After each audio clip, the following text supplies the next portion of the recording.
بسم الله الرحمن الرحيم. الحمد لله رب العالمين، وصلى الله وسلم وبارك على نبينا محمد وعلى آله وصحبه أجمعين. اللهم علمنا ما ينفعنا وانفعنا بما علمتنا وزدنا علما وعملا يا رب العالمين. وصلنا في التعليق على كتاب الروض المربع إلى قول المصنف رحمه الله: باب زكاة بهيمة الأنعام. تفضل. الحمد لله والصلاة والسلام على رسول الله. اللهم اغفر لنا ولشيخنا وللمستمعين ولجميع المسلمين.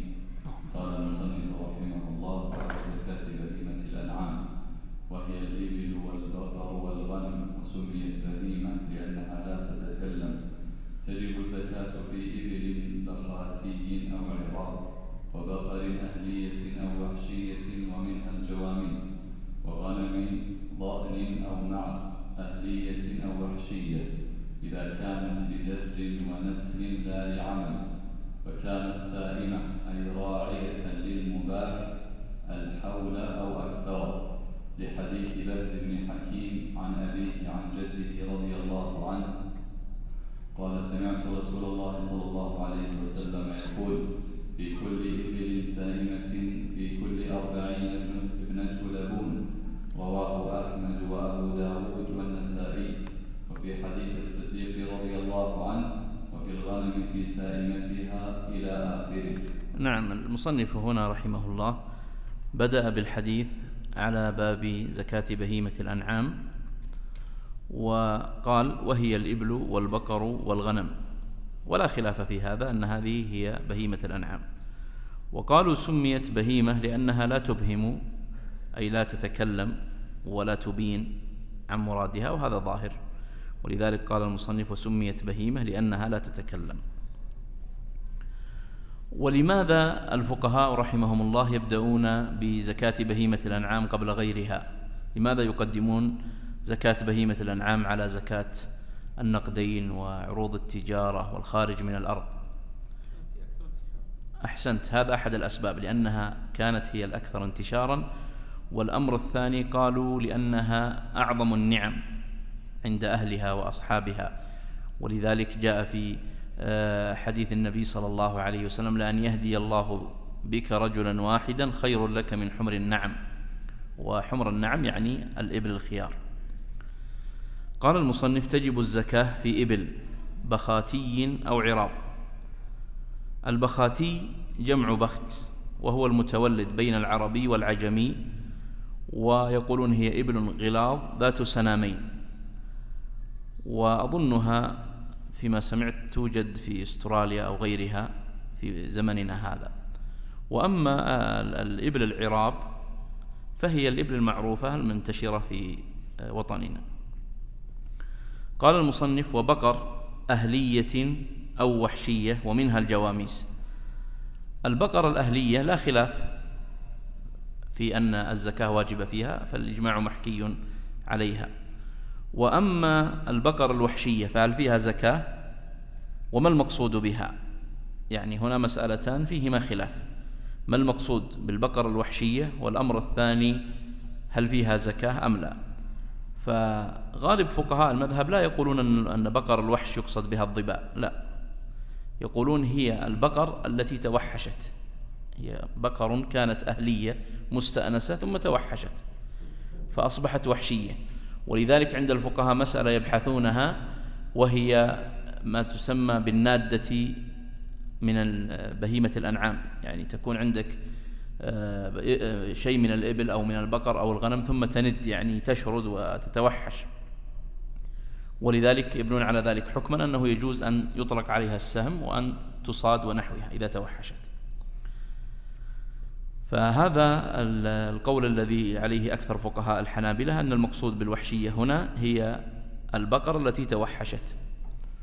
والمذهب أن فيها الزكاة، ما دام هي أصلها بقر مستأنسة ثم توحشت ففيها الزكاة. والجواميس نوع من البقر معروفة، وقد حكى شيخ الإسلام ابن تيمية رحمه الله وغيره الإجماع على أن الجواميس من البقر وأن فيها الزكاة. قال المصنف: وغنم ضأن أو معز أهلية أو وحشية. أيضا الغنم فيها الزكاة سواء كانت أهلية وهي المعروفة أو توحشت كانت مستأنسة ثم توحشت، هذا المقصود. وليس المراد بها الغزال أو نحوه. ولذلك فالمذهب رواية واحدة أنه لا زكاة في الظباء ولا في الغزلان ونحوها. قال المصنف: إذا كانت لدر ونسل لا لعمل. هذا الشرط الأول من وجوب أو من شروط وجوب الزكاة في بهيمة الأنعام أن تكون لدر ونسل. والدر معناه الحلب، إنتاج الحليب، والنسل معناه إنتاج الولد. وأضاف بعض الفقهاء التسمين، قال لا لعمل، والمقصود بالعمل أن تتخذ للحرث أو الدياس أو نحوه، هذا هو العمل. ولذلك جاء في حديث عمرو بن شعيب أن النبي صلى الله عليه وسلم قال: ليس في العوامل صدقة، أخرجه الدارقطني وغيره، وفيه مقال، لكن هذا مستند في هذه المسألة، ليس في العوامل صدقة. الشرط الثاني قال المصنف: وكانت سائمة، أي راعية للمباح الحول أو أكثر. هذا الشرط الثاني من شروط وجوب الزكاة في بهيمة الأنعام، أن تكون سائمة. والسائمة قالوا هي التي ترعى الحول أو أكثر. وكيف نعرف أكثر الحول؟ قلنا إذا كان فوق 6 أشهر، ما كان فوق 6 أشهر فيصدق عليه أنه أكثر الحول. واستدل المصنف على ذلك، على هذه المسألة، بحديث بهز بن حكيم عن أبيه عن جده قال: سمعت رسول الله صلى الله عليه وسلم يقول: في كل إبل سائمة في كل 40 ابنة لبون. ووجه الاستدلال من قول المصنف في الحديث، من قوله صلى الله عليه وسلم في الحديث: في كل إبل سائمة. طيب، جاء بعض الفقهاء فقالوا حديث النبي صلى الله عليه وسلم في كل 5 شاة مطلق، فنحمل إطلاقه على التقييد الوارد هنا، وأن اشتراط السوم قيد إطلاق حديث في كل 5 شاة. طيب، الشرط الثالث لم يذكره المصنف لكنه ظاهر من ما سيأتي بعده، وهو أن تبلغ النصاب، أن تبلغ النصاب. فهذه 3 شروط في زكاة بهيمة الأنعام: أن تكون لدر ونسل أو تسمين، وأن تكون سائمة، وأن تبلغ النصاب. طبعا هنا أحاديث عليها مدار زكاة بهيمة الأنعام. الحديث الأول هو كتاب أبي بكر الصديق رضي الله عنه في الصدقات، وهو كتاب مشهور فرقه البخاري في صحيحه في مواضع، وإن كانت الدارقطني في التتبع والإلزام أو في إلزاماته تعقب بعض هذا الحديث في مواضع، لكن هذا الحديث مشهور. الحديث الثاني كتاب آل عمر بن الخطاب رضي الله عنه، والحديث الثالث هو كتاب حكيم بن حزام. وبالنسبة للبقر ففيها حديث معاذ بن جبل. هذه 4 أحاديث هي أصل في زكاة بهيمة الأنعام. فأما كتاب أبي بكر الصديق وكتاب آل عمر بن الخطاب وكتاب حكيم بن حزام فهذه فيها الكلام على زكاة الإبل والغنم. وأما حديث معاذ ففيه الكلام على زكاة البقر، هذه لأنها تناولت الأنصبة تحديدا. وهناك أيضا مصطلحات خاصة بزكاة بهيمة الأنعام ستأتي متفرقة. المصطلح الأول هو الوقص، وسيأتي بيانه ومعنى الوقص بالصاد. والمصطلح الثاني الجبران، والمصطلح الثالث الخلطة. هذه يتكلم فيها الفقهاء في باب زكاة بهيمة الأنعام. تفضل يا شيخ. فلا تجب في معروفة ولا إذا اشترى لها ما تأكل أو جمع لها من المباح ما تأكل. آسف أنا أخطأت، كتاب عمرو بن حزم ليس حكيم بن حزام، كتاب عمرو بن حزم. نعم تفضل. فيجب في 25 من الإبل بنت مخاض إجماعا، وهي ما تم لها سنة سميت بذلك لأن أمها قد حملت والماخذ الحامل، وليس كون أمها ماخذا شرط، وإنما ذكر تعريفا لها بغالب أحوالها. ويجب فيما دونها أي دون 25 في كل 5 شاة بصفة الإبل إن لم تكن معيبة.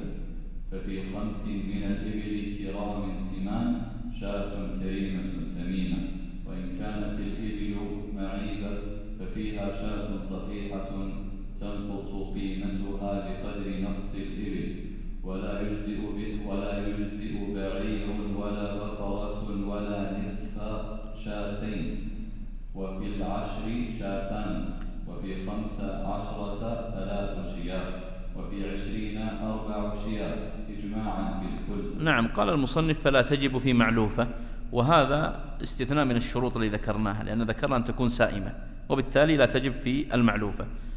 قال ولا إذا اشترى لها ما تأكله، وهذا أيضا في نفس الشرط، أو جمع لها من المباح ما تأكله، لأن اشتراط الصوم أو شرط الصوم لم يتحقق فيها.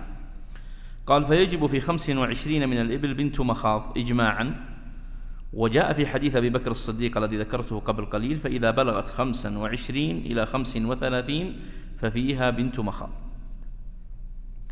قال المصنف وهي ما تم لها سنة، سميت بذلك لأن أمها قد حملت، والماخض الحامل. ثم قال وليس كون أمها ماخضا شرط، وإنما ذكر تعريفا لها بغالب أحوالها. يقول لا يشترط أن تكون أمها حامل، لكن نسميها بنت مخاض لأن الغالب أن هذا هو حالها. نعم. ويجب فيما دونها أي دون 25 في كل 5 شاة، وهذا هو أول نصاب الإبل، ولذلك أول نصاب الإبل بالإجماع أنه 5، والخمس كم يجب فيها شاة، ثم العشر فيها شاتان، وفي 15 3، وفي 20 4، ثم في 25 كم بنت مخاض منها، ولذلك المخرج قبلها يكون من الغنم. قال في كل 5 شاة بصفة الإبل إن لم تكن معيبة. بصفة الإبل، ما معنى هذه العبارة بصفة الإبل؟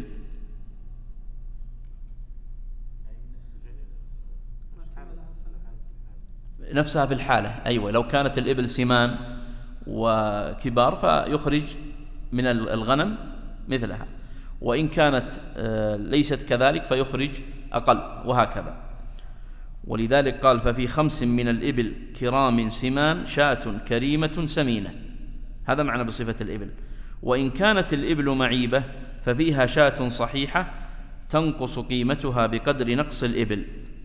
كيف نحسب هذا النقص أو هذا النقص؟ قالوا لو كان مثلا عندنا 5 من الإبل قيمتها لو كانت صحيحة سمينة 10,000، وقيمتها بحالها وبصفتها الآن 8,000، سنخرج من الغنم، صح ولا لا؟ إذا نأتي إلى الغنم فننظر الشاة الجيدة السمينة إذا كانت ب1000 ننزل إلى ما دونها، إلى مثلا شاة ب800 وهكذا، لأنه قال ففي 5 من الإبل كرام سمان، وإن كانت الإبل معيبة ففيها شاة صحيحة تنقص قيمتها بقدر نقص الإبل. فما دام عندنا في الإبل نقص، مثلا قلنا قيمة الإبل السمان الصحيحة 10,000، وقيمة الهزيلة أو التي أقل ب8,000، كم الفرق؟ 20%. فنحسب 20 نقص في الغنم. هذا معنى هذه العبارة. فوق إذا قلنا لا يشترط أن تكون أمها ناخضة، إيه؟ لكن إن علمنا فيشترط لها فيجزئ باللبون والإجماع. إن علمنا إيش؟ إن علمنا أن أمها ماخضة، إيه؟ فيجزئ باللبون فيها إجماعا. ما أدري إيش الإشكال عندك، ما بنخرجها هي، إحنا بنخرج بنت مخاض. إيه؟ ما مشكلة. طيب. لكن لو أخرجنا ابن لبون فإنه أيضا يجزئ إن علمنا أن أمها ماخضة، وإذا ما علمنا فيجزئ بنت مخاض. والأنثى الموجودة بنت مخاض ليش نخرج ابن لبون؟ لأنها أفضل. لا، احنا ذكرنا بالنسبة، سنذكر بعد قليل، بالنسبة للذكر ما نخرجه في زكاة بهيمة الأنعام إلا في 3 مواضع: إذا كان النصاب كله ذكور، والتبيع في زكاة البقر، وإذا عدم، إذا لم يوجد عدم الفرض المقرر. فمثلا لو كانت زي ما قلت بنت مخاض ما هو موجود، نعم نخرج باللبون، واضح. لكن إذا كان موجود لا، ما نعدل إلى الذكر، بل نبقى على هذا. قال ولا يجزئ بعير ولا بقرة ولا نصف شاتين. ولا يجزئ بعير اللي هو الذكر، ولا بقرة، وهذا لا تجزي قولا واحدا، ولا نصف شاتين. لماذا نصف شاتين؟ يعني تأتي بنصف شاة من هنا ونصف شاة من هنا. قالوا لأن ليس فيها استقرار في الملك، ومن شروط المخرج أن يستقر ملكه للفقير. أنت تخرج الزكاة الآن للفقير، فلا بد من استقرار الملك فيه. طيب، ما هي الشروط التي تجب أو يجب توفرها في الشاة المخرجة؟ أولا أن تبلغ السن المعتبر شرعا. والسن المعتبر شرعا أين ورد ذكرها؟ في الأضحية. أحسنت، اللي هي 6 أشهر في الضأن وسنة في الماعز. هذا الشرط الأول. الثاني ألا تكون معيبة، ولذلك نلاحظ قبل قليل أنه قال لو كانت الموجود عنده ليست سمان فيخرج شاه، لكنه قال قبل قليل إيش؟ صحيحة. فأما لو كانت معيبة لا يصلح أن تخرج المعيبة في الزكاة، لكن تنقص قيمتها ما في إشكال، لكن تكون إيش؟ صحيحة. هذا الشرط الثاني. والشرط الثالث أن تكون من الإناث إلا في الحالات المستثنى. والشرط الرابع أن يكون حالها كالإبل، اللي عبر عنه المصنف بقوله بصفة الإبل. هذا أن يكون حالها كالإبل جودة ورداء.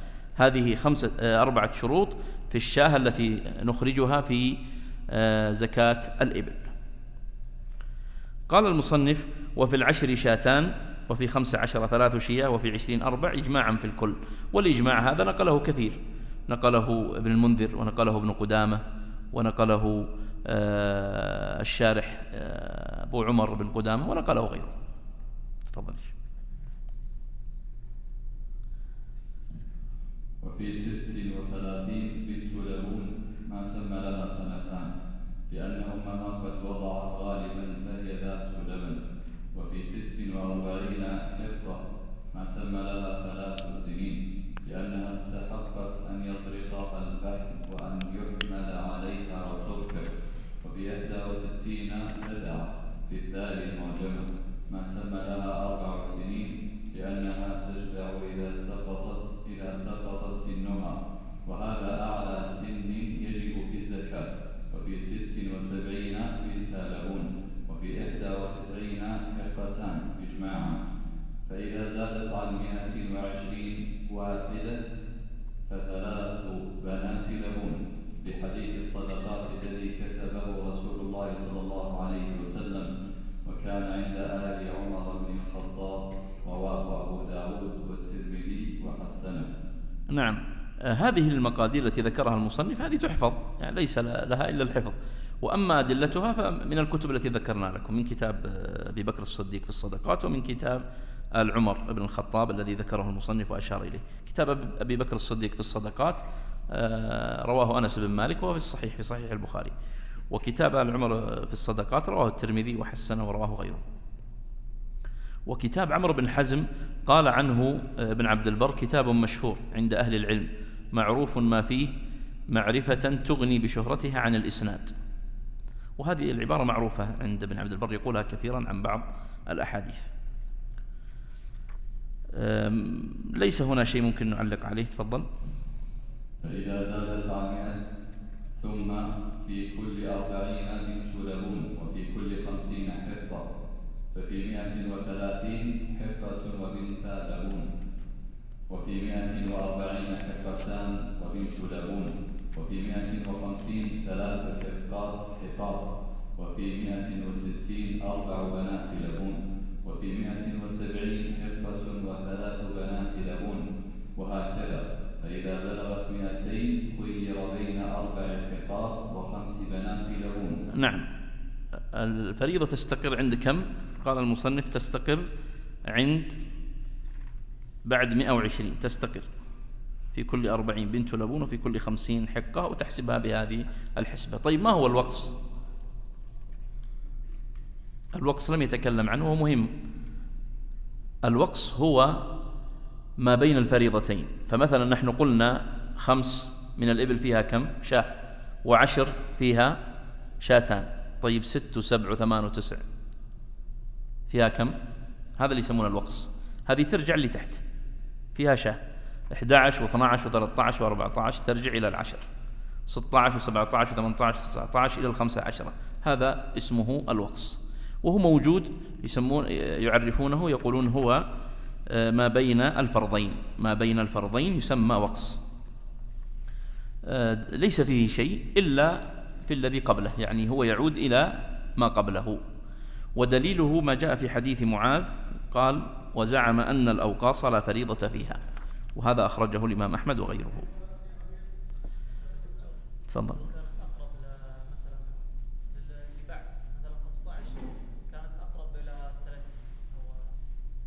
لا شوف، الآن حنا عندنا فرائض محددة، عندنا الخمس هذه فريضة اللي هي أول نصاب الإبل، فيها كم؟ فيها شاة.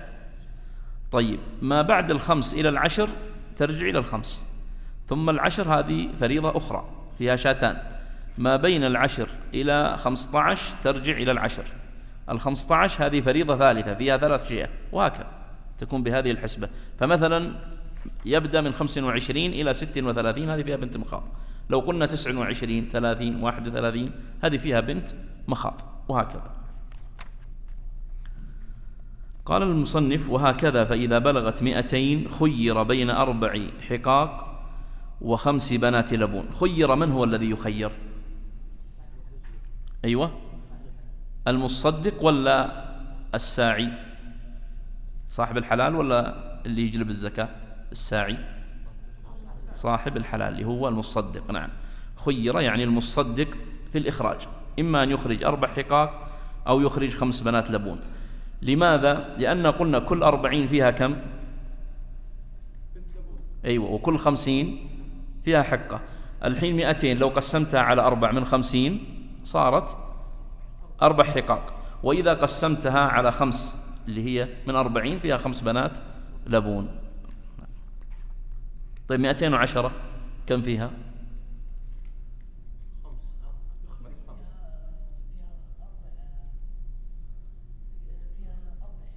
أي لا خلاص ما عاد نطلع من الشياه، إذا وصلنا 25 نقف. أي أنا يظهر لنا نفسها، هذا وقص، ولذلك يعني نرجع إلى، لأن الآن لو قلنا 50 و50 220. نعم 220 هذه نقول فيها حقتان و3 بنات لبون لأنها فريضة جديدة، لكن ما بين 220 210 هذه قد نقول أنها وقص، إلا إذا جينا حسبنا مرة ثانية أو أحد منكم حسبها وتبين معه فيها شيء. لا فيها 4 بنات لبون وحقة، 4 بنات لبون 4 في 4 كم؟ 160 و50 210، إذن فهذا فيها. ولذلك غالبا أن كل رقم يرد عليه نصاب، ما بينها مثلا ما بين 200 وال210 هذا الوقص، ما بين 200 و210 هذا وقص. تفضل. ومن وجبت عليه بنت لبون مثلا وعدمها أو كانت معيبة فله أن يعدل إلى بنت مخاض ويدفع جبرانا أو إلى حقة ويأخذه، وهو شاتان أو 20 درهما، ويجزئ شاة و10 دراهم، ويتعين على ولي محجور عليه إخراج أدون مجزئ، ولا دخل لجبران في غيره. أيوة، هذه المصطلح الثاني ذكرناه هنا في بهيمة الأنعام وهو الجبران. ذكرنا قبل قليل مصطلح إيش؟ الوقص، وفهمناها. الآن مصطلح الجبران. مصطلح الجبران يقول: ومن وجبت عليه بنت لبون وعدمها أو كانت معيبة. يعني جئنا إلى شخص قلنا الواجب عليك بنت لبون، قال أنا ما عندي. قلنا ما الذي عندك؟ إما أن يكون الذي عنده أقل بنت مخاض أو أعلى.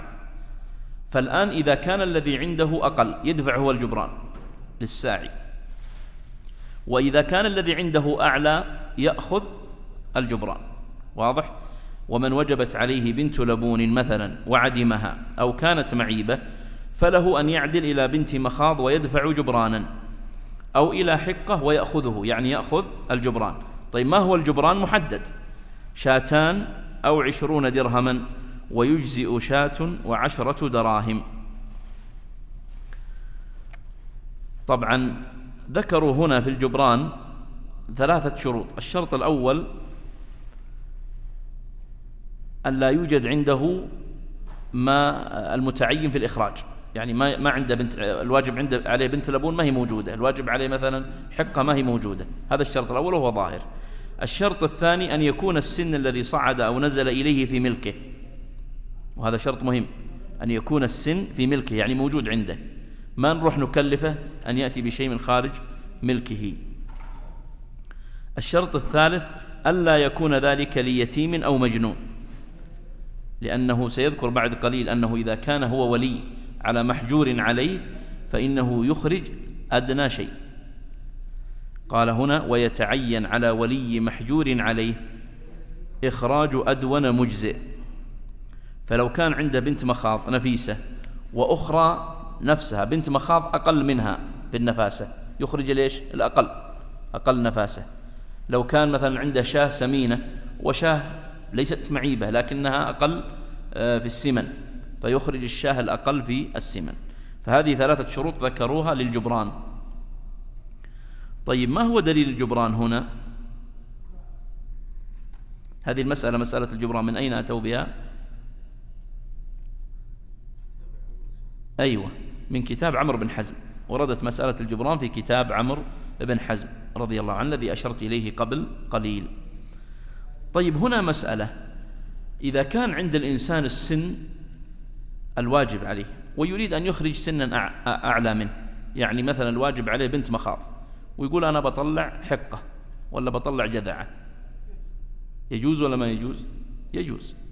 ولذلك ذكروا هنا أنه إذا أخرج سنا أعلى من السن لكن برغبته وإرادته فإنه يجزئ، لما جاء في الحديث أن رجلا أراد أن يخرج سنا أعلى من الواجب فقال النبي صلى الله عليه وسلم ذاك الذي عليك الواجب، فإن تطوعت بخير آجرك الله وقبلناه منك. وأمر النبي صلى الله عليه وسلم بقبضه منه ودعا له بالبركة. فلا بد أن نفهم أن هذه المسألة ليست على سبيل الإلزام، بل إذا كان صاحب المصدق صاحب الحلال إذا كان يريد أن يخرج شيئا أفضل من المتعين أو الفريضة المعينة فنقول هذا يجزئك. وإنما إذا كان يريد أن يتقيد بالفريضة المعينة فيتقيد بها إلا في هذه الصورة. أن يعدل إلى بنت مخاض نقيدها إذا كانت في ملكه. أيوة. طيب إذا لم يكن في ملكه لا بنت مخاض ولا حقة ولا يخرج الذكر. ذكرنا قبل متى يجوز أن يخرج الذكر؟ إذا ما كان عنده إناث، إذا كان النصاب المعين ما هو موجود عنده، مثلا لا يوجد عنده بنت مخاض ولا بنت لبون ولا حقة ولا جذع ولا شيء من الإناث لكن عنده ذكور كبير، فنقول يخرج الذكر. ما نلزم يا شيخ أنه يخرج الأصل يروح يشتري أصل؟ لا، قالوا ما نلزم في هذه الصورة أن يشتري ويخرج، ما نلزمه. نعم تفضل يا شيخ.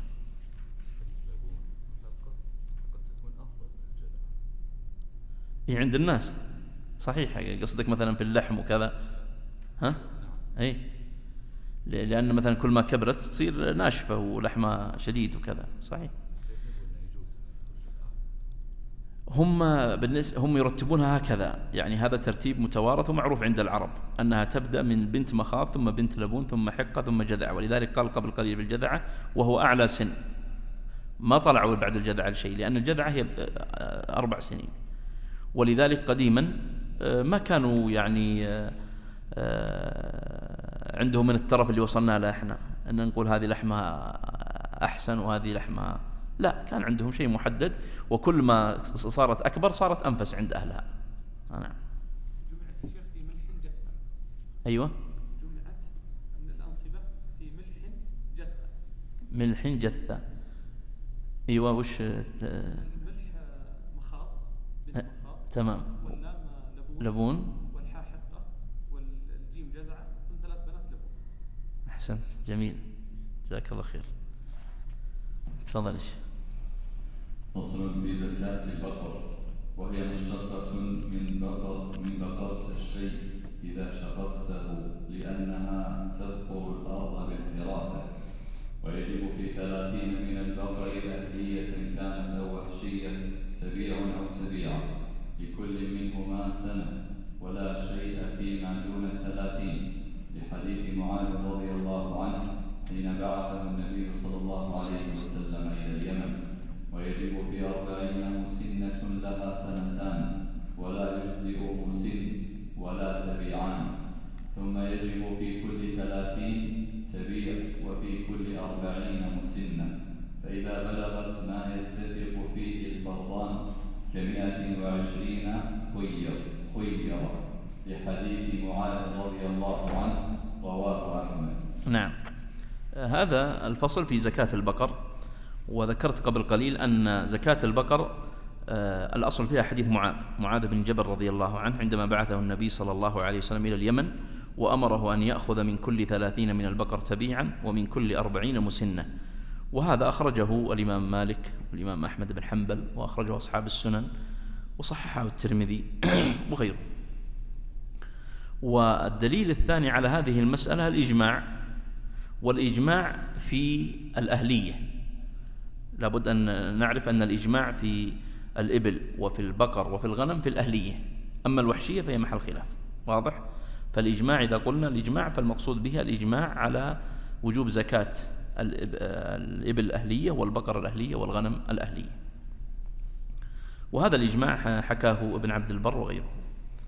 طبعا هناك حديث عام وهو حديث عظيم في التشديد في إخراج الزكاة، اللي هو حديث ما من صاحب إبل ولا بقر ولا غنم لا يخرج زكاتها إلا إذا كان يوم القيامة جاءت تطأه بأضلافها وتنطحه بقرونها حتى يفصل بين الناس، في حديث في صحيح البخاري وفي صحيح مسلم، وهو حديث عظيم وطويل، لكنه في بيان وجوب إخراج الزكاة.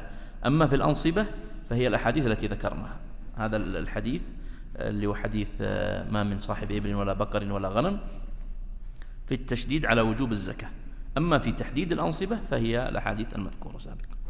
قال المصنف: وهي مشتقة من بقرت الشيء إذا شقته، لأنها تبقر الأرض بالحراثة. ويجب في 30 من البقر أهلية كانت أو وحشية تبيع أو تبيع. طبعا هذا أول نصاب البقر. ذكرنا قبل قليل أول نصاب الإبل 5 من الإبل، وأول نصاب البقر 30 كم فيها تبيع أو تبيعة لكل منهما سنة ولا شيء فيما دون 30 لحديث معاذ حين بعثه النبي صلى الله عليه وسلم إلى اليمن. وذكرت قبل قليل أن العرب الإبل عندهم نفيسة، ولذلك جاءت الشريعة الإسلامية بأنه حتى إذا كان عند الإنسان أقل من 25 فإن الزكاة واجبة عليه من غير جنسها، يخرجها من الغنم. لكن البقر لا، ليست في درجة النفاسة، ولذلك ما دون 30 ليس فيه زكاة، لا من ذات البقر ولا من غيرها. قال لحديث معاذ حين بعثه النبي صلى الله عليه وسلم إلى اليمن. والتبيع قالوا هو الذي يتبع أمه، وهو جذع البقر الذي استوى قرناه وحاذ قرنه أذنه غالبا، قاله في شرح المنتهى. قال: ويجب في 40 مسنة، والمسنة هي التي ألقت سنا غالبا. هذه سميت مسنة، ليست مسنة يعني من الكبر، لا، مسنة ألقت سنا غالبا. ولا يجزئ مسن ولا تبيعان، ولا يجزئ مسن ولا تبيعان. لماذا؟ للنص: ومن كل 40 مسنة، فلا نخرج الذكر إلا فيما يستثنى اللي هو في التبيع. ثم قال: ثم يجب في كل 30 تبيع وفي كل 40 مسنة، فإذا بلغت ما يتفق فيه الفرضان ك120 خير لحديث معاذ رضي الله عنه رواه أحمد. يخير أيضا المصدق صاحب البقر، هو الذي يخير بين ماذا؟ أيوة، يعني 120 كم فيها؟ باعتبار 30 كم فيها؟ 4 أتبعة، وباعتبار 40 فيها 3 مسنات، صح ولا لا؟ لأن قلنا في كل 30 تبيعة وتبيعة، وفي كل 40 مسنة. نعم. ثم تسير بهذه الكيفية. فمثلا إذا قلنا 130 كم فيها؟ أيوة 4 تبيعات، هذه 120. لا فيها نصف 130. أيوة 3 أتبعة بكم؟ 90، ومسنة ب40 130، وما بينها هو الوقص، ما بين 120 و130 هو الوقص. نعم تفضل. ويجزئ الذكر هنا وهو التبيع ب30 من البقر لورود النص فيه، ويجزئ ابن لبون وحق وجدع مكان بنت مخاض عند عدمها، ويجزئ الذكر إذا كان النصاب كله ذكورا سواء كان من إبل أو بقر أو غنم، لأن الزكاة مواساة فلا يكلفها من غير مال. نعم فلا يكلفها. نعم هذه المسألة اللي ذكرناها قبل قليل، متى يجوز إخراج الذكر؟ إخراج الذكر في 3 حالات. الحالة الأولى التبيع، لأنه منصوص عليه في حديث معاذ في زكاة البقر خاصة. والحالة الثانية إذا لم يجد عنده بنت لبون ولا بنت مخاض ولا حقة ولا جذعة، فيخرج مكانها ابن لبون ابن مخاض حق وجذع. ولذلك قال ويجزي ابن لبون وحق وجذع مكان بنت مخاض عند عدمها. لاحظ أن بنت المخاض إذا لم توجد فيخرج عنها من الذكر أعلى، ما يخرج ابن مخاض، يخرج يا ابن لبون يا حق يا جذع، لأن المعروف وحتى أهل الحلال يعرفون هذا، الأنثى عندهم أقنى وأهم من الذكر، ولذلك يبيعون الذكران، الحشوان ذي اللي يأكلونها الناس كلها لو كانت. نعم.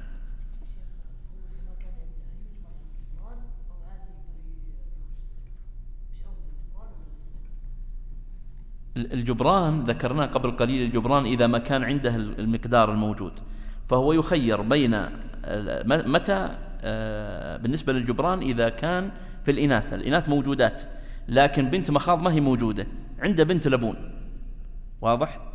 هنا يحصل الجبران، نقول أخرج بنت لبون وخذ من الساعي. طيب عنده الواجب عليه بنت لبون وما توجد بنت اللبون، لكن توجد بنت مخاض أنثى أقل، فهو سيخرج بنت المخاض ويعطي الساعي. لكن هنا اللي هو في الصورة هذه الأنثى معدومة عنده، لا يوجد لا بنت لبون ولا بنت مخاض ولا حقة ولا جذعة، فنقول أخرج إيش؟ الأعلى. أي نعم. فمثلا بنت مخاض تخرج عنها ابن لبون حق جذع، وهكذا. الصورة الثالثة التي يجزئ فيها الذكور إذا كان النصاب كله ذكور، إذا كان النصاب كله ذكور سواء كله، يعني مثل بعض الناس إذا جاء الحج اشترى 100 تيس مثلا ليربيها وتبقى عنده سنة كاملة، فهذا ستجب عليه الزكاة، نصابه كله من الذكور فيخرج الزكاة منها. ولذلك القاعدة لما نرجع لها هي قاعدة مهمة لما ذكرناها في الدرس الماضي، تجب الزكاة في عين المال ولها تعلق بالذمة، وتجب في عين المال الآن عند النصاب كله عند ذكور، فهي في عين المال ولها تعلق بالذمة إذا لم يحصل تحققها من عين المال. طيب هنا في حديث ببكر الصديق ورد فيه فإن لم يكن عنده بنت مخاض على وجهها وعنده ابن لبون فإنه يقبل منه وليس معه شيء. نعم، فهذا نص على هذه المسألة. تفضل. فصل في زكاة الغنم. ويجب في 40 من الغنم ضأن كانت أو معزة أهلية أو وحشية، شاة جذع ضأن أو ثني معز، ولا شيء فيما دون 40. وفي 121 شاتان إجماعا، وفي 201 3 شياه، ثم تستقر الفريضة في كل 100 شاة، ففي 500 5 شياه، وفي 600 6 شياه، وهكذا. هذه زكاة الغنم. ونرجع نقول الأصل فيها هو كتاب بكر الصديق وكتاب العمر وكتاب عمرو بن حزم، والإجماع أيضا في أن الزكاة واجبة في الغنم الأهلية. قال ويجب في 40 من الغنم. طبعا الغنم اسمه جنس يطلق على الشاه وعلى الماعز، والشاه ما له صوف والماعز ما له شعر، هذا معروف. الشاه اللي نسميها الآن الضان، والماعز اللي نسميها المعزة، فهذه هي. قال أهلية أو وحشية. طبعا إخراج الزكاة، لاحظ لما قلنا في الإبل الوحشية وفي البقر الوحشية ليست من مفردات الحنابلة، لكن في الغنم الوحشية من مفردات الحنابلة. يعني لم يقل أحد من الفقهاء الثلاثة من الفقهاء الأربعة بأن الزكاة واجبة في الغنم الوحشية غير الإمام أحمد بن حنبل، ولذلك الرواية الثانية عنه وفاقا للجمهور أنه لا زكاة في الغنم الوحشية. لماذا؟ قالوا لأن الغنم ليس من عادته أن تتوحش، أما حدوث التوحش في الإبل والبقر فهو معتاد ومعروف ومشهور، أما في الغنم فليس هذا بمعتاد ولا معروف. هذا تعليلهم في هذه المسألة. قال شاة جذع ضأن أو ثني معز ولا شيء فيما دون 40، طبعا ليس فيما دون 40 بدليل كتاب أبي بكر الصديق، فإذا كانت سائمة الرجل ناقصة من 40 شاة فلا شيء فيها إلا أن يشاء ربها. وجاء في حديث سويد بن غفل عند أبي داود والنسائي: أتانا مصدق رسول الله وقال أمرنا أن نأخذ الجذعة من الضأن والثنية من المعز. وهذا لما قال هنا جذع ضأن أو ثني معز إشارة إلى الشرط الذي ذكرناه سابقا، أنه لا بد أن يراعى في المخرج السن المقدر في الأضحية. إذا كان المخرج من الضأن فيكون تم له 6 أشهر، وإن كان من الماعز فلا بد أن يكون قد تم له سنة. وفي 121 شاتان إجماعا، يعني 120 كم فيها؟ شاه واحدة، 120 واحدة، لأنه يبدأ من 40 إلى 120، هذه شاه. 121 نبدأ شاتان إلى 200، ثم من 201 إلى 399 فيها كم؟ 3. ثم في 400 في كل 100 شاه، 400 فيها 4، و500 فيها 5، و600 فيها 6، وهكذا. 550 5، ولذلك الوقص في الغنم كبير، ما بين 500 إلى 600 وقص كله، فتعيد إلى ما هو أقل. قال: ثم تستقر الفريضة في كل 100 شاة، ففي 500 5 شياه، وفي 600 6 شياه، وهكذا. تفضل. ولا تؤخذ هرمة ولا معيبة لا يضحى بها إلا إن كان الكل كذلك، ولا حامل ولا الربا التي تربي ولدها، ولا طروقة الفحم، ولا كريمة ولا أكولة إلا أن يشاء ربها.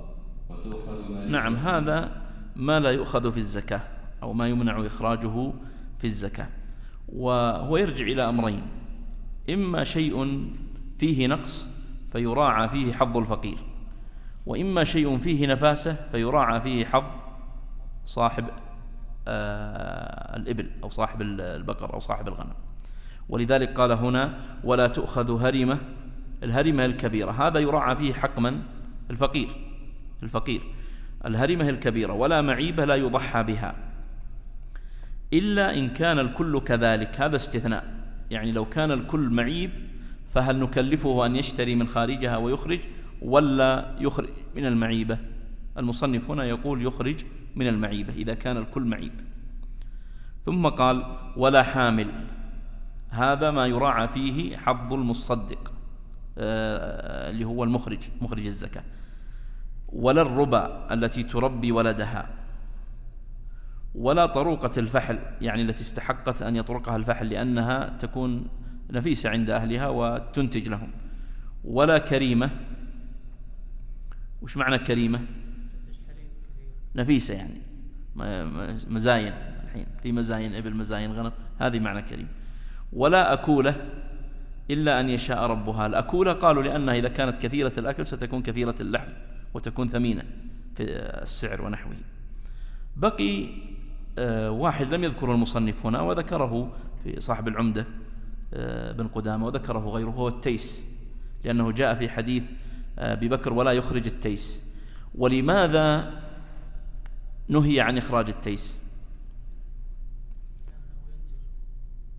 أيوة، بعضهم قال بهذا الاعتبار، لأنه نفيس فهو الذي سيطرق هذه الغنم فيكون نفيس عند صاحبه. والمعنى الثاني لأنه ذكر، والذكور كما ذكرنا الذكران لا تخرج في الزكاة إلا في الحالات المستثنى. ولذلك جاء في حديث أبي بكر: ولا يخرج في الصدقة هرمة ولا ذات عوار ولا تيس، وهذا منصوص عليه في حديث أبي بكر. متأخر الحنابلة قالوا النهي هنا لحق صاحب المال لحاجته للتيس للضراب، ولذلك فرقوا بين التيس الذي للضراب والتيس الذي ليس للضراب. طيب، هذه أدلتها كثيرة، منها حديث عمر: ولا تؤخذ الربا ولا الماخذ ولا الأكولة ولا فحل الغنم. وفي حديث معاذ لما بعثه النبي صلى الله عليه وسلم قال: إياك وكرائم أموالهم، وأيضا لأنها كلها نفيسة. قال: ولا أكولة إلا أن يشاء ربها. لما ذكرنا قبل قليل إن كانت هرمة أو معيبة قلنا لا يخرجها إلا إن كان الذي عنده كله كذلك. لكن بالنسبة لهذه التي يكون الاعتبار فيها لحظ صاحب المال، قالوا إذا شاء أن يخرج منها فله هذا الأمر. وذكرت قبل حديث الرجل الذي كانت قد وجبت عليه فريضة معينة فأراد أن يخرج أكبر منها أو أفضل منها، فقبل منه النبي صلى الله عليه وسلم ذلك وقال ودعا له بالبركة. نعم. وتؤخذ مريضة من ميراث وصغيرة من صغار غنم لا إبل وبقر، فلا يجزئ فصلان وعجاجيل، وإن اجتمع صغار وكبار وصحاح ومعيبات وذكور وإناث أخذت أنثى صحيحة كبيرة على قدر قيمة المالين. وتؤخذ مريضة من ميراث، يعني لو كان الذي عنده كله مريض أو معيب كما ذكرنا فيخرج منه.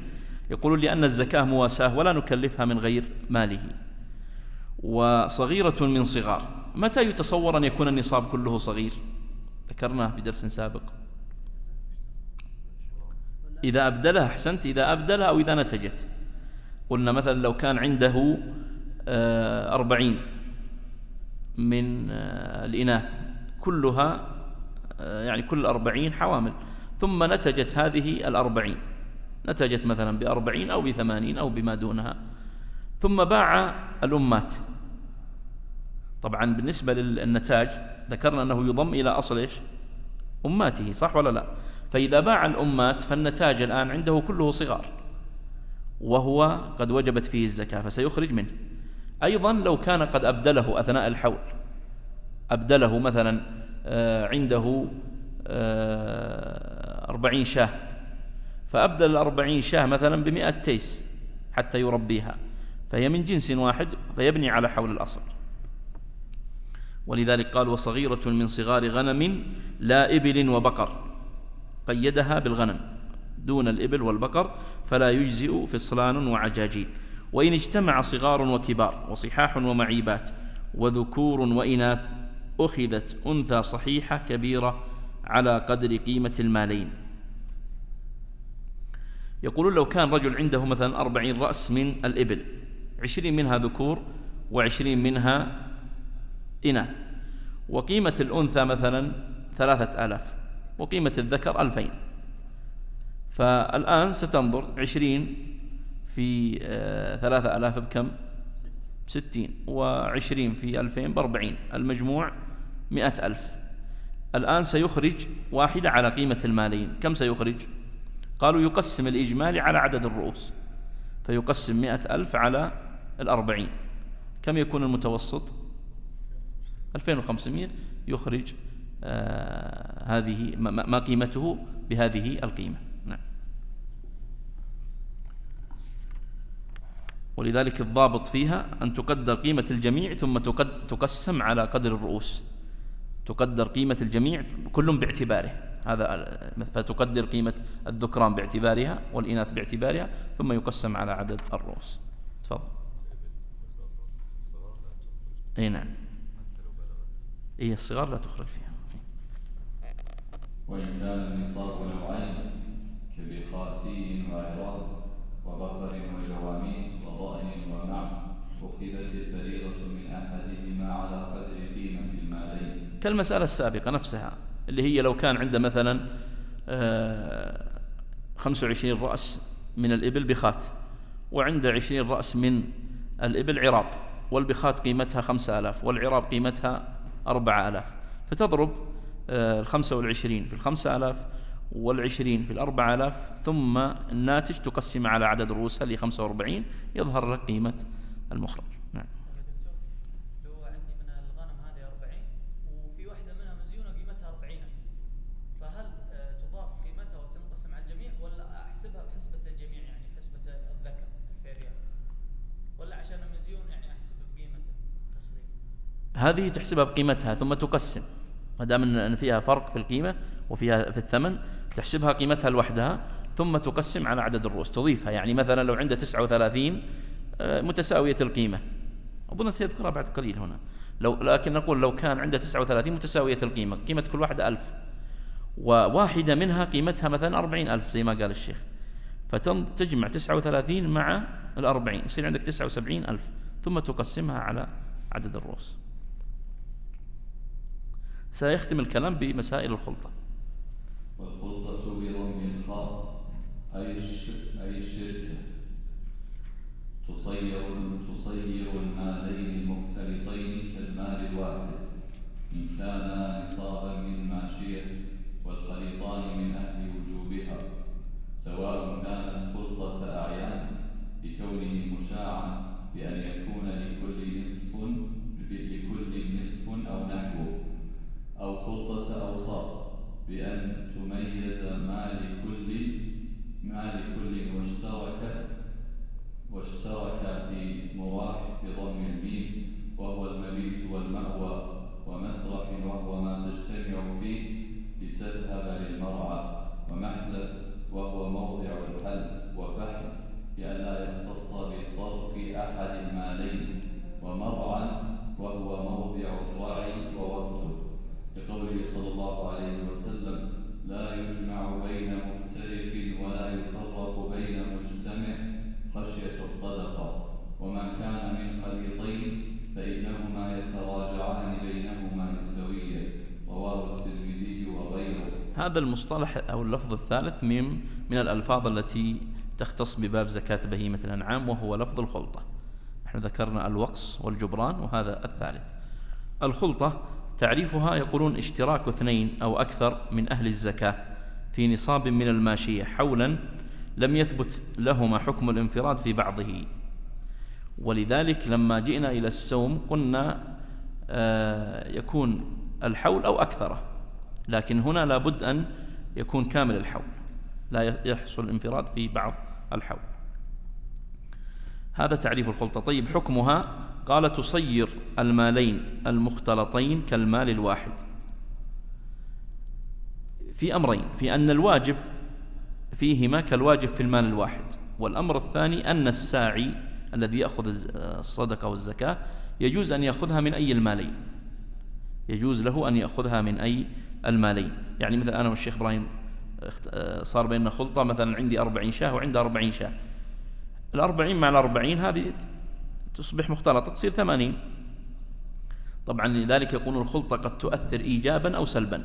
بالنسبة لي أنا وإياه الآن في هذه الصورة إيجابا، بدل ما كان يجب عليه شاة وعليه شاة، لما جمعناها صارت شاة واحدة، فيجوز أن يأخذها بالنسبة للساعي من ماله أو من ماله. ثم قال المصنف هنا: إن كان نصابا من ماشية.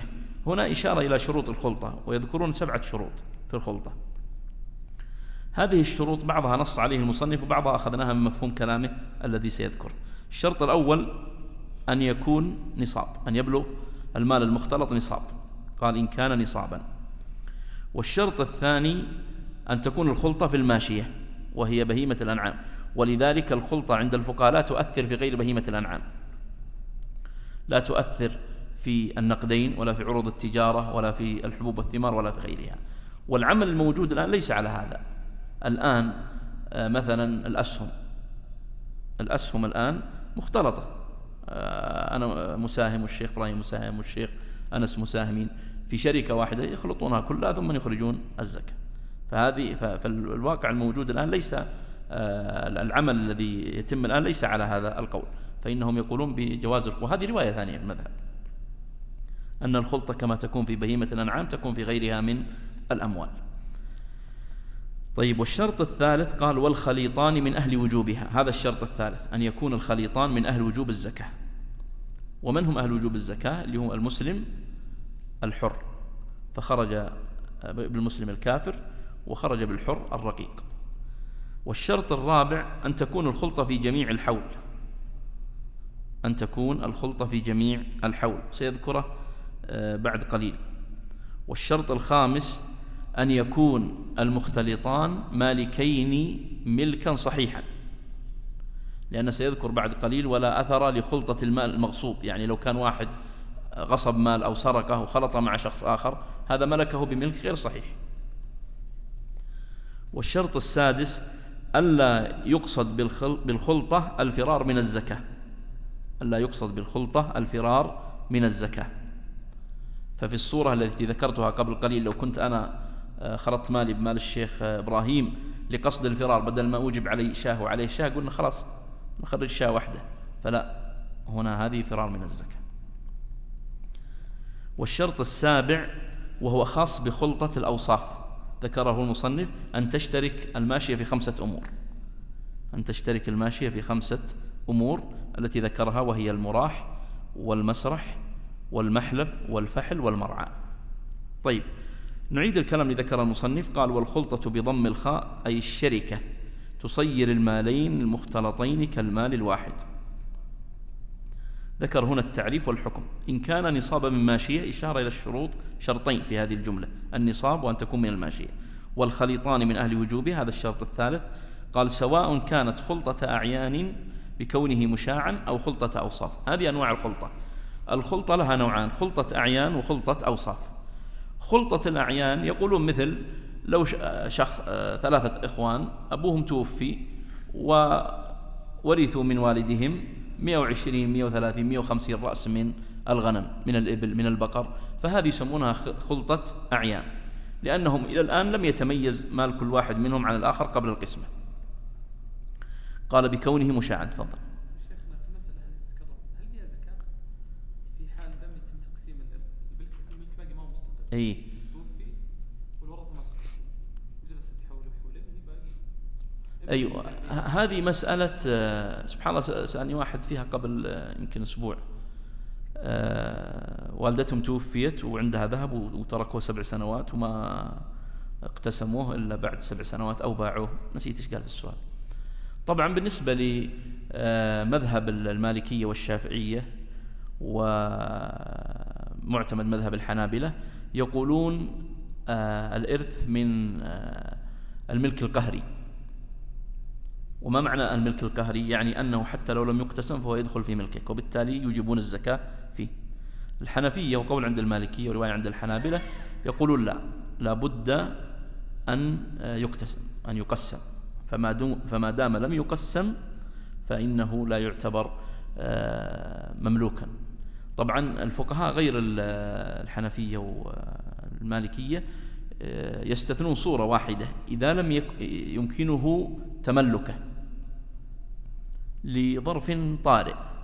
فمثلا لو كان هذا المال مثلا صار يعني محبوسا في البنك أو الحساب مجمد وما استطاع هذا الوارث أن يأخذ المال، هنا الأمر خرج عن إرادته. لكن إذا كان بإمكانه أن يملكه دون ظرف طارئ فالجمهور على أن الملك هنا صار قهريا وأن الزكاة واجبة عليه. ولذلك في مثل الصورة هذه يجيبون الزكاة في 7 سنوات كلها. في بعض الصور يا شيخ يقيمون الورثة أو مثلا المحكمة تقيم حارس. أي صح. ولا يستطيع أحد الورثة أن يأخذ شيء من المال مع أنه موروث وصار دخل في ملكهم القهري. أي الحارس ما يسمح لأحد أنه يعطيهم شيء من المال، ما يأخذ شيء. الحارس هو اللي يقوم بعناية المال وتربيته. خلاص، من حين تولى الحارس المال هذا أصبح للورثة كامل، أصبح في ملكهم. بالنسبة للحارس هذا يعني قائم عليه، صح ولا لا؟ لمصلحتهم ولا لا؟ لمصلحة المال، عشان ما أحد الورثة يقدر يأخذ المال. أي ما أحد الورثة يقدر يتصرف في المال، ما تجب عليه زكاة. طبعا على القول الذي ذكرته اللي هو قول الحنفية لا يجبون عليه الزكاة. لكن الحارس هذا وجوده هل هو ظرف طارئ؟ إذا قلنا أنه ظرف طارئ فالجمهور كلهم على أن الزكاة غير واجبة عليه. نعم. مال غير مسلم. أي تمام. وأنتج. تمام. أنا ما أقدر طبعا لابد أن يفرز مال المسلم عن شريكه، لأن هذا يحدث الآن كثير، يصير وخاصة في غير البلاد الإسلامية، اثنين يشتركون، واحد هو مسلم والثاني غير مسلم، فلا بد من فرزه، فيفرز مال المسلم وتجب الزكاة عليه فيه. وأما مال الكافر فلا، سواء في أصله أو في ربحه ونتاجه. هل يأثمون الورثة بتأخير تقسيم الورثة؟ هل يأثمون؟ والله قد يقال بتأثيمهم، لأن الآن إذا أخروا دون عذر ودون مسوغ معتبر فلا شك أن الإثم حاصل عليهم. ولذلك الآن بعض الأسر خاصة من الأثرياء تجد أن يصير بينهم خلافات ونزاعات وكذا، ويبقى المال أحيانا سنوات، وربما أن مورثهم هذا يناله شيء من إثم تأخرهم هذا. وحقيقة قال سواء كانت خلطة أعيان بكونه مشاعا بأن يكون لكل نصف أو نحوه، أو خلطة أوصاف. خلطة الأوصاف هي المعتبرة هنا، يعني هي التي يريد الفقهاء أن يدرسوها هنا. أما خلطة الأعيان فهذه ترد على كل مال، يعني ترد على عروض التجارة وعلى النقدين وعلى الحبوب والثمار.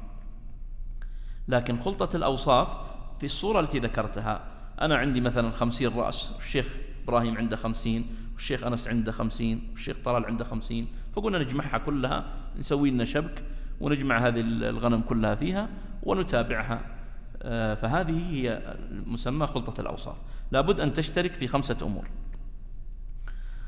لكن قال ما تميز مال كل، طبعا كل واحد منا متميز ماله، أنا مثلا لي 50 أعرفها، والشيخ إبراهيم له 50 يعرفها، والشيخ أنس له 50 يعرفها، فهذه متميزة. في مراح وهو المبيت والمأوى، ومسرح ما تجتمع لتذهب للمرعى، ومحلب موضع الحلب. والمحلب قالوا هو مكان الحلب، وليس المقصود أن يأتوا بالحليب ويضعوه في إناء واحد، لا هذا ما هو مقصود، لأن هذا يضر أكثر ما ينفع. وفحل بألا يختص بطرق أحد المالين، يستثنى من هذا صورة واحدة، لو كان المالين المختلطين من نوعين، مثل أنا عندي ضأن والشيخ إبراهيم عنده ماعز، فخلطنا الضأن بالماعز، فقالوا لا، هنا ما يمكن تحقق اشتراكهما في الفحل، لأن لكل واحد منهما فحل مستقل. والمرعى هو موضع الرعي ووقته. في الإقناع زاد شرطين من الاشتراك في المشرب واشتراك في الراعي.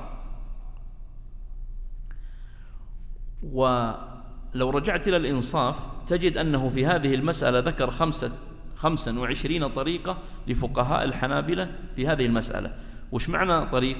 يعني مثلا يقول طريق أبي يعلى أن يشتركوا في 5 أمور ويذكرها، وطريق ابن قدامة أن يشتركوا في 6 أمور ويذكرها، وطريق كذا. هذه يسمونها طرق الفقهاء في حكاية المذهب. المشرب والراعي.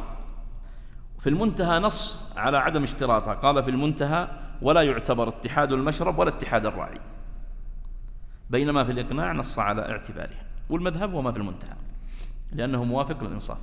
ثم استدل على المصنف لقوله صلى الله عليه وسلم لا يجمع بين مفترق ولا يفرق بين مجتمع خشية الصدقة، وما كان من خليطين فإنهما يتراجعان بينهما بالسوية.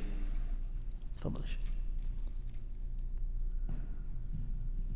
فلو كان لإنسان شاة ولآخر 39 أو ل40 رجلا 40 شاة، لكل واحد شاة، فاشتركا حولا تاما فعليهم شاة على حسب ملكهم. وإذا كان لثلاثة 120 شاة، لكل واحد 40، ولم يثبت لأحدهم حكم الانفراد في شيء من الحول، فعلى الجميع شاة أثلاثا، ولا أثر لخلطة، ولا أثر لخلطة من ليس من أهل الزكاة، ولا فيما دون نصاب، ولا لخلطة مغصوب. طبعا هذه الأمثلة ذكرها على مسألة الخلطة. يقول لو كان لإنسان شاه ولآخر 39، أنا لي 39 والشيخ عشان ما يأخذه 39 له شاه، فالآن المجموع كم؟ 40. فالآن الواجب شاه، كيف نخرج؟ كيف يحصل التقسيم بيني وبينه؟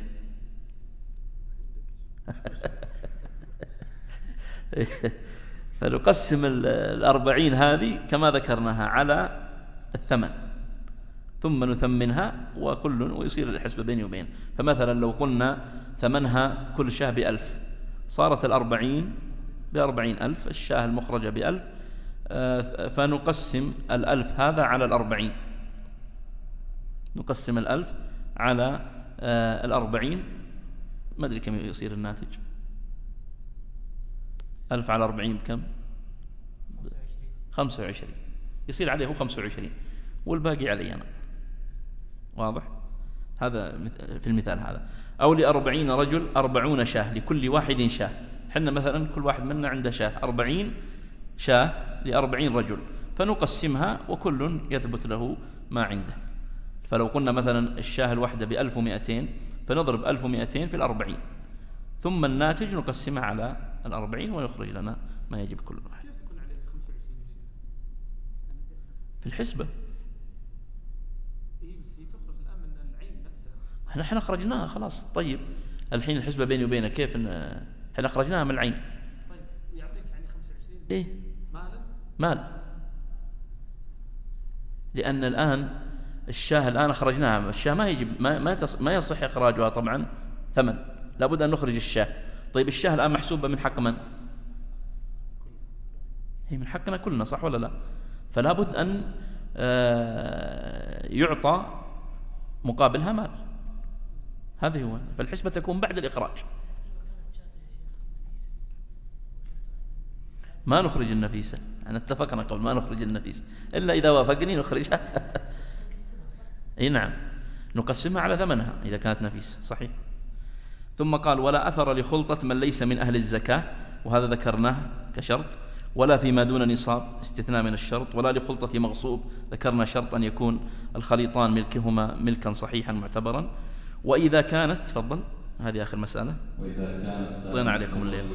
متفرقة فوق مسافة قصر فلكل محل حكم، ولا أثر للخلطة ولا للتفريق في غير ماشية، ويحرمان فرارا لما تقدم. هذه المسألة غير مسألة الخلطة. أنا الآن مثلا عندي 40 شاة في أبها، وعندي 40 شاة مثلا في ظهران الجنوب، وعندي 40 شاة في نجران. فيقول الفقهاء الحنابلة كل 40 في بلد باعتبار، فال40 التي في أبها تخرج عنها شاة، والتي في ظهران تخرج عنها شاة، والتي في نجران تخرج عنها شاة. لو جمعت 40 مع 40 صارت كلها شاة واحدة. وهذا من مفردات الحنابلة، من مفردات فقهاء الحنابلة. دليلهم عليه ما هو؟ قالوا: دليلنا حديث ولا يجمع بين مفترق. والرواية الثانية عن الإمام أحمد وفاقا للجمهور أنها تصبح كلها كالخلطة ويخرج عنها شاة واحدة. يعني الرواية الثانية أنها تجمع كلها ويخرج عنها شاة واحدة، ورجحه الموفق الدين ابن قدامة في المغني. طبعا ابن قدامة ذكر تفصيل آخر في المغني زيادة على هذا الكلام، لكن ما نريد الإطالة فيه. ذكر أنه إذا كان بين البلدين أقل من مسافة القصر. أيوة، يعني يقول مثلا لو كان له في أبها 40، وفي سرات عبيدة 40، وفي ظهران الجنوب 40، فيقول الآن لو قلنا ما بين أبها إلى سرات عبيدة ليست مسافة قصر، وما بين سرات عبيدة إلى ظهران ليست مسافة قصر، فهل نعتبر مثلا أبها ونقول اللي في ظهران هذه مستقلة واللي في السرات تجمع؟ ابن قدامة يقول لا، نعتبر كل بلد بما وراءه. واضح؟ وبالتالي ايش تصير؟ كلها تجمع. هذا تفصيل ابن قدامة في المغني رحمه الله. قال: ولا أثر للخلطة ولا للتفريق في غير ماشية، وذكرنا هذا في غير الماشية يعني في النقدين، في عروض التجارة، ويحرمان فرارا، يحرم الفعل ويؤثر على حكم الخلطة. والله أعلم، صلى الله على محمد. جمعية الدعوة والإرشاد وتوعية الجاليات بأبها، بالدعوة نحيا.